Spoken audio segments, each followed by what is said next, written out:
iyanjye numva ari ntacyo batakoze nyine yewe mukobwa ugomba kureba koko ibyo umuvuga kubwira niba koko ari ukuri kuko turi no mwisi harimo abantu bari kubeshya abandi ugasanga wizeye umuntu finally araguhemukiye cyangwa akakurya amafaranga. Yego banzu bisengere umenye se uwo musore muri kumwe koko ntabwo ari kukubeshya ese ari kukubwiza ukuri ubanze umugenzure urebe neza koko uwo musore muri gahunda imwe kandi n'intekerezo zanyu zihuje kugira ngo utazababara ukamusanga cyangwa ukanababara kuko hari n'abantu bakora mariage nyuma bagakora divorce. Yego rero agomba kubanza akabisengera nge ndumva inama namugira yasanga umuntu umukunda kandi niba yemera ko basezerana ni byiza kuko hari n'ababana bataranasezeranye kandi bakabana neza ingo zigakomera zikuba. Wowe uri kundeba cyangwa se abari kunkurikirana uziko inzira wahisemo ari mbi kuko twese tugira umutima kandi tugira n'umutima nama kandi uwo mutima nama nge numva ko ari ni nk'umwuka wera twahawe umugenzi w'Imana. Yego niba uzi ngo uri mu nzira mbi yewe umusore uri kunywa inzoga uri kunywa itabi uri kubyiyahuza kandi urabizi neza ko inzira urimo tuve no kuvuga ngo ni icyaha ahubwo urabizi ko inzira urimo ntabwo ari nziza. Icyo nakubwira garukira aho ngaho. Yego ahubwo nge nabagira n'inama urakoze gira inama ubaha nabagira n'inama umukobwa ufite umuhungu ukunda agusaba ko mwakora umurenge ukabona ko nta bushobozi afite bwo gukora mariage wimwangira genda mu murenge musezerane ahubwo umuhindure. Yego umugarura umuhindure mwige niba yari umusiramu umusabe kujya mu gaturika cyangwa se niba nawe yari umugaturika mwese muhindurane mwumvikane tujye muri rura rusengero tuzasezerane mariage muzayikore aho kugira ngo baheri wawe aho kugira ngo ureke kumusanga ngo nubukene kandi yemera ko mwanasezerana mukavanga mutungo ariko kwereka ukuri nshuti yanjye musange no kuvuga ngo rero kandi wenda kugenda kuyitamo ntabwo ari uko utazi bibi iyo nzira ububizi aribyo by'abavuga ngo nta myaka 100 none maze gucumwije byo nashatse kuvuga ngo nta myaka 100 Imana irakureka ukaba ufite 30 ukiheba ukirwaza amavunja ukirwaza inda yewe bajya banagukoraho gutyo ukavuvuga ukamera nka rutumivu ariko ikakurekera muri bwa buzima na ya 60 ukayigezaho ubaho nabi ikakwihorera wowe ukabuze yuko ngo nubaho nabi Imana irakurekura. Oya Imana ntabwo yanga umunyacyaha yanga iki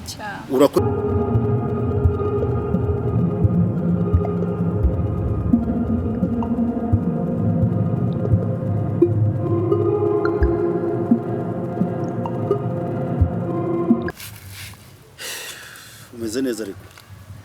Yego urakeza urabona noneho wagira ngo waje wabyiteguye twambaye ibisa.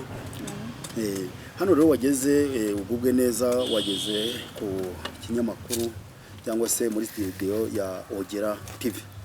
Ogera TV rero ni televiziyo cyangwa se channel icaho ibiganiro biri live. Uratangira wibwira abadukurikiye. Witwa nde? Murakoze nitwa Ndatimana Nice. Ndatimana Nice usanzwe ukora uwuhe murimo mu nsengero cyangwa se wibwiza tuganiro tugere yuko uri umuntu umukozi w'Imana. Uri umukozi w'Imana koko usengera muri Edeni? Sengera The Zion. Nanjye ndi umugaturika. Yakuze cyane. Rero ikiganiro tugira ngo ngira ngo uganire nanjye Kimizi umunyamakuru wa Ogera TV. Mu nsengero ukora uwuhe murimo? Uri diakoni cyangwa se uri umuririmbyi cyangwa se uri umukristo usanzwe? Ndi umukristo. Ikindi ndi n'umuvugabutumwa. Uri umuvugabutumwa. Byiza cyane. Rero ariko ntube umuvugabutumwa nawe umeze nk'umuvugabutumwa duheruze kumva ku mihanda YouTube uvuga yuko yaba ari shiri wa Yesu cyangwa se yarabyaranye na Yesu. Ntabwo ari uko bimeze? Oya ariko bimeze. We ntabwo uvuga ubutumwa bwo kuvuga yuko Yesu ari shiri wawe. Oya ni gutanga ubutumwa uvuga ko Yesu ari umwami wawe. Yego Yesu ni umwami. Urakoze cyane. Hari insengero nyinshi haba mu gaturika cyangwa se mu badivantiste cyangwa se mu nsengero zitandukanye usanga harimo abakobwa cyangwa se cyane abakobwa kenshi bakuze bakuze cyane biterwa n'iki? bakuze gute ubwo bafite imyaka myinshi yego biterwa n'iki? bafite imyaka myinshi kandi ari abakobwa yego biterwa n'iki?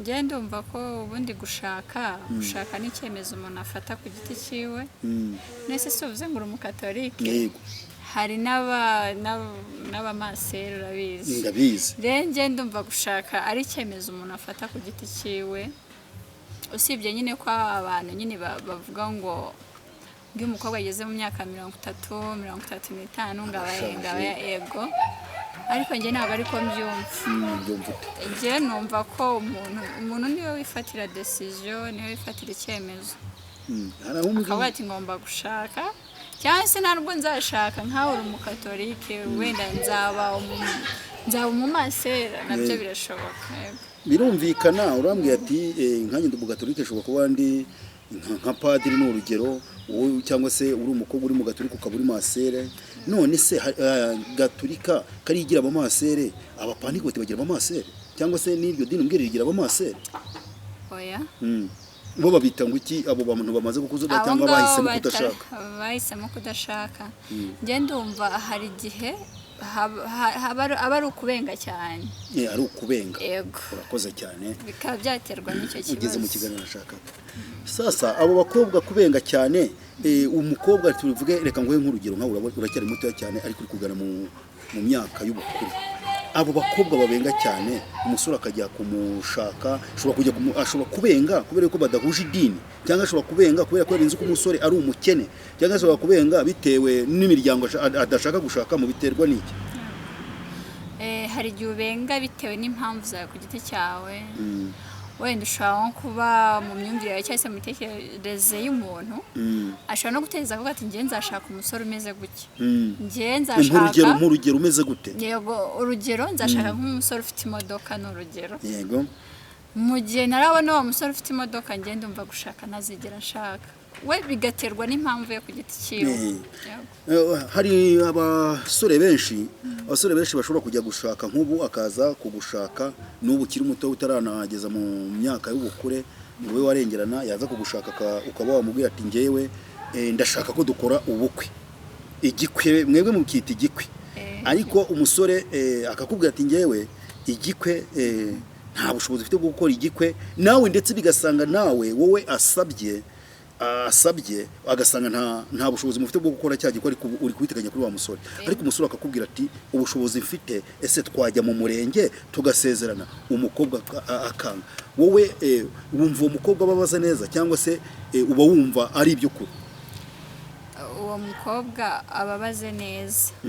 ababaze neza kuko buriya kubana n'umuntu mudasezeranye naye ndumva yamubwiye ko barasezerana mu murenge kandi burya isezerano kugira ngo nkwinjire mu kiganiro neza isezerano rya mbere ry'ivangamutungo kuko kwa padiri ntabwo basezerana ivangamutungo kwa padiri ntabwo bashaka basezerana mu mutungo muhahano kwa padiri ntabwo basezeranya umutungo w'iki ahubwo kwa padiri aba ari ukugira ngo mujye imbere y'Imana nk'uko wabatijwe nanjye nkabatizwa mujye imbere y'Imana ibintu bibe biciye mu mucyo isezerano riba mu murenge nuko iki abakobwa benshi basazira iwabo kubera yuko baba bavuze ngo babanze ko gusezerana mu murenge ngo basezerane imbere kwa padiri cyangwa kwa pasiteri ibyo biterwa n'amadini cyangwa se n'ubukristo umuntu aba afite ku ruhande rwiwe ushaka kuvuga ati ngende umukristo byanga byakunda ngomba gusezerana imbere y'Imana kugira ngo Imana itazayimfata ukundi kuntu cyangwa se ntambikire mu bijyanye no kwemera kwanjye ntabwo uri kwinjira mu kiganiro neza kugira ngo twinjire rero mu kiganiro neza ntabwo urafashwa kugira ngo twinjire mu kiganiro neza ntabwo uri kunsubiza neza wambwiye yuko uri umukristo usanzwe ndetse ukaba uri umutangabuhamya umuvugabutumwa ariko iyo kuvuga ubutumwa ntabwo ushobora kugera ngo ugere ku bagukurikiye ngo uhite uvuga ngo muri Matayo havuga gutya cyangwa muri Isaac havuga gutya hari akaririmbo ubasha kuririmba akagufasha cyangwa se mu rusengero rwanyu baririmba ugafashwa wakandirimira nk'amasegonda 5 kugira ngo tubashe kwinjira mu kiganiro ubashe gufashwa indirimbo yo mu gitabo iyo hashobora kuba ari iyo mu gitabo, ishobora kuba ari iy'abakora mu bikorari zanyu, yaba korari ya mbere cyangwa se ya kabiri, iririmbo kumva iragufashije cyane mu rusengero. yego wakandirimbira nk'amasegonda nk'atatu, amasegonda 3 cyangwa 5. tukareka nyiririmbe. yanyishuriye ya myenda yose yambabariye ibyaha atumanerade. urakoze cyane. burya nta usangira n'udakoramo. nakubwiye ko nanjye ndi umugaturika, ngewe nkunda indirimbo ivuga ngo nzajya niyambaza uhoraho mu gitondo uko mbyutse, uti dawe nyir'ubuntu ngushimiye kuramuka, marayika murinzi nkuragije uyu munsi. Okay, reka dukomeze rero. Hari nanone urambwiye uti biterwa n'imyumvire, ariko ntabwo ari imyumvire mu bandini, ahubwo ngiye nsanga uyu mukobwa ko namajije kukubwira yuko umusore yamubwiye ko bashaka kubasezerana nako munuza mu murenge, ariko umukobwa kumva yuko bashobora gukora igikwe bagikundira iki imbere y'Imana. Ese cyo kuburege cyo so ubukwe, kandi mu murenge niho basezeranira ivanga mutungo, umutungo muhahano. Niba mfite iyi telefone ubu ni yanjye nawe, niba iki kirahure kirimo amazi turi kumwe nge nawe mu gihe cyari cyanjye ngenyine, kuko kwa padiri ntabwo bazigira bagusezeranya umutungo muhano nkuko nabikubwiye. No kubera iki mwanga gusezerana mu murenge ngo mushaka kubanza gusezerana mu imbere y'Imana? Kubera iki tubyanga? Nge ikintu numva ku ruhande rwanjye wenda nihereho, iyo wamenye Imana nyine uba warabaye sinzi, hari amahame muri wowe aba ari muri wowe, hari amahame aba ari muri wowe, ukavuga ati mbese ni nk'umwanzuro wari wifatiye ku giti cyawe, ukavuga ati byanga byakunda nintasezerana imbere y'Imana nzaguma iwacu. Ego ninabona umuntu dusezerana imbere y'Imana nzaguma iwacu. Babyita guhera ku ishyiga, ni mu Kinyarwanda. None rero ibyo iyo babyise gutyo, hari ahantu niba ujye usoma Bibiliya, hari ahantu Imana yavuze ngo nubura ubwenge nzakureka. Biba bishatse kuvuga ngo iki? N'abantu iryo jambo bararyitwaza cyane, ngo nubura ubwenge nzakureka. Hakaba hari ahandi hantu umusore, wowe umusore uri umukobwa, ukagenda ukabwira papa wawe, ukaza ukambwira ati papa nabonye umusore w'umufiyase wanjye, ndashaka ko azaza kunsura. Papa wawe akakubwira ati ese uwo musore afite imodoka? Ukamubwira ati hoya, kandi namwe ntayo mufite. Wibuke ko namwe ntayo mufite. Ukongera papa akakubaza ati ese uwo musore yarubatse? Kandi namwe muba mu nzu y'ubukode. Byo bivuga ko iki? Byo nibibaho mu kubadindiza mu gushaka, ababyeyi bakaba bagira uruhare mu kubadindiza mu gushaka, umubyeyi akamukubuza. Yego, babigiramo uruhare cyane, kuko ndumva ko kubaka ntabwo bigendera ari byo byubaka urugo rw'abana. Yego, ubundi ikintu cyubaka n'urukundo, ibindi bizana. Yego, ariko nanone ku babyeyi, umubyeyi yifuriza ikintu cyiza umwana we, yumva umwana we yagira ubuzima bwiza, akavuga ati nge niba ntarubatse, why not umwana wanjye we adashobora kubaka, adashobora wenda gusanga uwo musore ufite imodoka, ufite inzu. Ababyeyi ibyo bintu bakunda kubigenderaho cyane, ariko ntabwo batwifuriza ibibi, ahubwo batwifuriza. Ntabwo ari uko twifuriza ibibi, ahubwo ngiye numva nkanjye umubyeyi ukimara kubimbwira, kandi ngiye mba mu nzu y'ubukode, nta modoka ngira, nta n'igare, ndi kubaza umwana atese ushakanye n'umuntu udafite imodoka, ahubwo ngiye numva nakagushyize mu nzu nkavuga ntese mwana wanjye umusore mushakanye ameze ate? Ni umuyede, ni umufundi, ni umusharupansiye, ni umusuderi. Ukamubwira umurimo umwe muri yo, ati yambwiye ko ari umusuderi cyangwa se ari umunyonzi. Ahubwo ukifuza kugira ngo ushake ikintu ubwire umwana ati dore mwana wanjye, nubwo mugeze aha ngaha nabayeho mpangayitse ku buryo ubu n'ubu, nimugera hariya muzakore ku buryo ubu n'ubu kugira mugera aha ngaha. Ntabwo yakabwiye umwana ngo ntabwo washaka umuntu udafite imodoka, kandi nanjye ntarigeze nyitunga. rero nkaba numva yuko abakobwa nubwo uri kushaka kubikwepa, abakobwa benshi bahera iwabo bari mu madini badindizwa nuko ngo bagagombye gusezerana imbere y'Imana, kandi Imana bagasoma hano ati nubura ubwenge nzakureka. Ese we ntaba yabuze ubwenge buriya? Yego, urakoze cyane. Ni ukuvuga ngo rero ikiganiro cyacu cyo kuri Ogera TV ni cyo kubwiriza abakobwa bagira imyaka 35 cyangwa 40. Ugasanga umwana w'umukobwa afite imyaka 45 aheze iwabo, arinze apfa, arinze agira imyaka 80 y'ubukure, nta na umwana asize. Burya baba bahombeje igihugu. Baba bahombeje igihugu. Ushobora kwibaza tese baba bahombeje igihugu gute? Igihugu Imana yadusize ku isi ngo twororoke ku nyanja. Yego, ubaye aho ngaho uri umwe, nibura nta n'umwana usize. Ese uriya ko bavuga ngo yenda ngo abantu bazazuka, kuko abantu bazazuka. Yego, gute bizera Imana? Gute rero hazaba umunsi w'umuzuko? None se hashize imyaka, ubu turabara ko hashize imyaka 2025 kuva ubayeho. Hano umuntu wigeze nibuze umwe ku iyisi, cyangwa se basogokuruza bawe, cyangwa basogokuruza bawe, banyogokuruza bawe bakubwiye wigeze uzuka? Wapfuye arazuka? Ntawe. Ariko ku bantu bizera Imana Bibiliya irabivuga. Kwizera Imana rero, none se ntiwabatijwe? Yego, njye nabatijwe ku Gahanga. Bavuga yuko tuvutse bwa kangahe? Bwa kabiri. Urakoze cyane. Wavutse bwa kabiri kubera kubatizwa.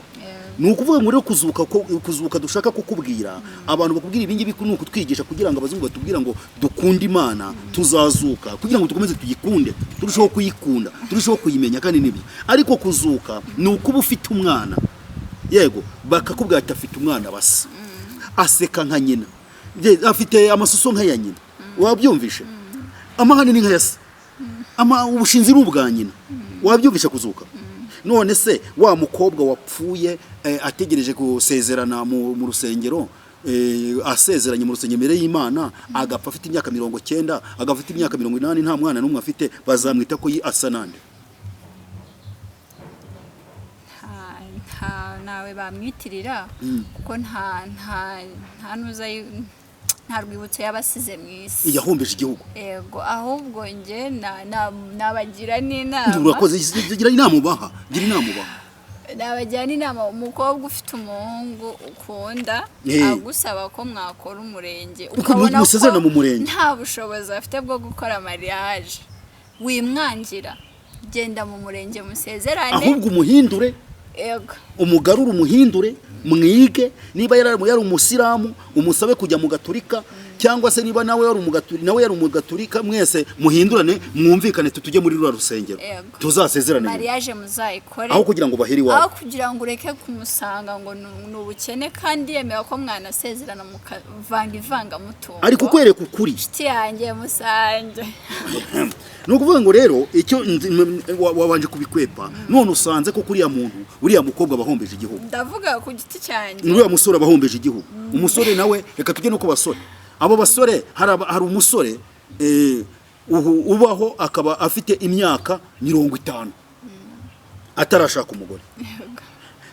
Buri munsi arakorera bine byo ku kiyede, ngo azashaka ngo umugore ngo ari uko ngo yujuje inzu, ngo azashaka umugore ngo ari uko afite 500, ngo azashaka umugore ngo ari uko afite miliyoni.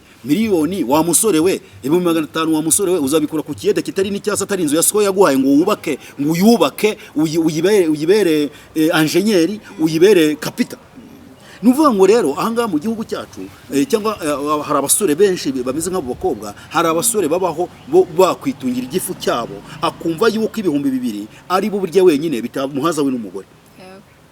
Yego, kandi iyo muri kumwe muri babiri, wenda ugakorera 2, umwe agacanga undi agakorera 2, kaba 4. Iyo mugiye inama mukayasangira neza, hari ikintu agomba kubagezaho cyane. Nabo basore bari bagira imyaka 50 bagifite iyo myumvire, akaba afite imyumvire yuko atashaka atabonye mu mafaranga kandi nta kazi afite.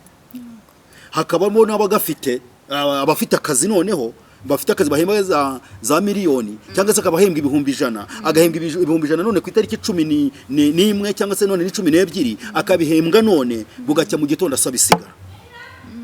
yabimaze byose, yabimaze nta n'igiceri cy'atanu afite. Bugacya mu gitondo atabasha kubona amafaranga 500 yamugeza ku kazi kandi. Hakaba n'uhembwa, dufite ibyiciro byinshi, hakaba n'uhembwa yamara guhembwa akongera akavuga ati nzasubira ku kazi aruko yamaze. Agasubira ku kazi asanga boss yashatse undi mukozi. Akajya kuri wa mugabo w'irubungu witwa Ngara, akajya kwa Ngara. Ugasanga yabuze akazi, ugasanga kubera imyumvire mibi n'imitekerereze mibi yo kumva yuko azakora azasubira ku kazi boss we kwa boss amafaranga yamaze. Hakaba hundi ugaha bugacya ukamubwira ati ejo bacukuye imisinge agakora kwiyo misinge, agakora no ku mabuye fondasiyo, kwa gatandatu bamuhemba ati sinsubirayo. Nuwakisa akazi yapfuye atakamaze nta myaka ijana. Kandi noneho rero Imana wuzi Imana kundusha, wambwe ko uri n'umuvuga butumwa. Imana y'iki gihe isigaye ibyina rega, Imana y'iki gihe isigaye ibyina star, Imana y'iki gihe isigaye ibyina imbyino bizose. Ndetse mbikubwira impamvu. Imana y'iki gihe umusitari iramwumva, Imana y'iki gihe umuntu usengera mwumva. Umwana y'iki gihe ntabwo ihutira ko. Icyo nashatse kukubwira rero, iyi isanze muri kubyina igisirimbo ijyamo, iyi isanze muri kubyina amahoro meza ijyamo. Yego nuvuga ngo ahantu bari kuyivuga, nicyo nashatse kukubwira ijyayo. None wowe rero ushatse kumva yuko uriyahura ukajya mu mugozi hejuru ngurapfa irakureka ukamanuka ukavunika amaguru, iyo umaze kuyavunika waranze kuyumvira. Noneho wowe iyo buke mu gitondo kuvuga ati Mana ndazirikita, ivuga ati sawa nicyo nashakaga. Wabyumvise? So muvuga butumwa se ntabwo ari byose. Imana iravuga ati nibyo nashakaga, nashaka ko nibuze uvuga ngo Mana yanjye. Ubundi hari ikintu cyitwa kubaha amarangamutima y'umuntu cyangwa se kubaha inzira yahisemo. Rero niba uhisemo inzira mbi kandi wenda kugenda kuyitamo, ntabwo ari uko utazi ibibi iyo nzira, ububizi aribwo by'abavuga ngo nta myaka ijana. None manze gucumwije byo nashatse kuvuga ngo nta myaka ijana, nta myaka ijana. Imana irakureka ukaba ufite 30, ukiheba, ukirwaza amavunja, ukirwaza inda, yewe bajya banagukoraho gutyo ukavuvuga ukamera nka rutumivu, ariko ikakurekera muri bwa buzima na ya 60 ukayigezaho ubaho nabi, ikakwihorera. Wowe ukabuze yuko ngo nubaho nabi Imana irakurekura. Oya, Imana ntabwo yanga umunyacyaha, yanga iki? Urakoze cyane. Ngaho komeza. Yego. Komeza umbwire kubyiyigisha butumwa bwawe, icyo wigisha abantu ugamije n'ijambo n'ubutumwa bw'Imana ubaha, icyo baba bugamije. Icyo nigisha abantu cyangwa se mbabwira cyangwa se inama zanjye nk'umukristo, ikintu mbigisha ni ukuyoboka inzira nziza.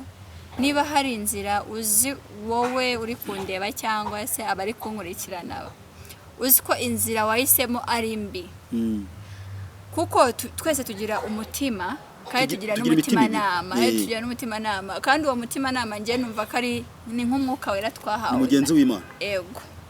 Niba uzi ngo uri mu nzira mbi, yewe umusore uri kunywa inzoga, uri kunywa itabi, uri kubyiyahuza kandi urabizi neza ko inzira urimo, tuve no kuvuga ngo ni icyaha, wowe ubwo urabizi ko inzira urimo ntabwo ari nziza. Icyo nakubwira, garukira aho ngaho. Urakoze cyane. Ni ukuvuga ngo icyo nshaka kubwira aba bantu bahora bavuga ngo nta myaka ijana, bakagombye guhindukira bakabona yuko Imana yo uko uhisemo, icyo uhisemo nk'uko bivuze irakureka ukakibamo. Byanga byakunda ubona inyungu cyangwa ukabona igihombo. Rero tukabongeye nkaboneraho no kubwira aba bakobwa nk'uko babivuze, aba bakobwa aba basore ni mumwemere babashake, kuko iyo umusore akubwira ati ngwino tujye mu murenge tujye gusezerana, dore nari mfite ihene mu rugo, nari mfite intama mu rugo, nari mfite ingurube mu rugo, nari mfite inkoko 2 mu rugo, dusezerane ibi yawe imwe ibi yawe ntange ibi yanjye, numva ari ntacyo batakoze. Nyine yewe mukobwa ugomba kureba koko ibyo umuvuga akubwira niba koko ari ukuri, kuko turi no mwisi harimo abantu bari kubeshya abandi, ugasanga wizeye umuntu finally araguhemukiye cyangwa akakurya amafaranga. Yego. Banza ubisengere umenye se uwo musore muri kumwe koko ntabwo ari kukubeshya, ese ari kukubwiza ukuri. Ubanza umugenzure urebe neza koko ko uwo musore muri gahunda imwe kandi n'intekerezo zanyu zihuje, kugira ngo utazababara ukamusanga cyangwa ukanababara kuko hari n'abantu bakora mariage nyuma bagakora divorce. Yego rero agomba kubanza akabisengera. Njye ndumva inama namugira yasanga umuntu umukunda kandi niba yemera ko basezerana ni byiza, kuko hari n'ababana bataranasezeranye kandi bakabana neza, ingo zigakomera zikubakwa. Hari n'ababana, hari n'abantu babana batagira n'iki kirahure, amazi bayanywera mu gapipiri, batagira bafite isahani imwe, bafite ifurusheti imwe, bafite n'agasafuriya kamwe, ariko urugo rugakomera batanagiye mu murenge, batigeze banasezerana mu murenge n'imbere y'Imana batahagiye, ariko Imana ikareba ati bariya abantu babanye mu bukene, ubukene bwabo ndabubafashirizamo, bakagenda bakagira ku masahani 2, bakagira ku masahani 5, bakagira ku mafurusheti 100, bakagira ku bintu byose. Nuvuga ngo Imana tugeze aha, Imana ifashe iki uwifashije, cyangwa se Imana ivuga ngo ufite iki ngo mpereho. Kandi ikindi bagomba kumenya, Imana n'urukundo. Imana nyine itandukanye n'abantu, igira urukundo rwinshi, kandi imyumvire y'abantu n'Imana biratandukanye. Rero ibyo kuvuga ngo ngiye ngo ndi umukristo ngo nzapfa ngo ndi umukristo ngo ntabwo ngomba kubana na runaka, kandi mwarakundanye, Imana hagati yanyu iri kureba ko mufitanye urukundo rukomeye. Ngiye ndumva Imana itakwanga ko mubana. Reka ntabwo ndi busoze ku minota dusigaje kugira ngo tujye mu bindi mu kwamamaza. Reka ngaruke ku kindi kintu. Hari abakristo benshi ndetse nawe ndabanza ngubazemo ko icyo kintu ujye ugikora. Ushobora ukarwara indwara mu rugo, ariko hakaza umuntu ukubwira ati ese uyu muntu mwagiye mu Kinyarwanda mu karebe yuko yabarwaye indwara yavurwa na Kinyarwanda. Undi ati ngewe mu myemerere yanjye y'ubukristo ndi umukristo, ntabwo najya mu Kinyarwanda.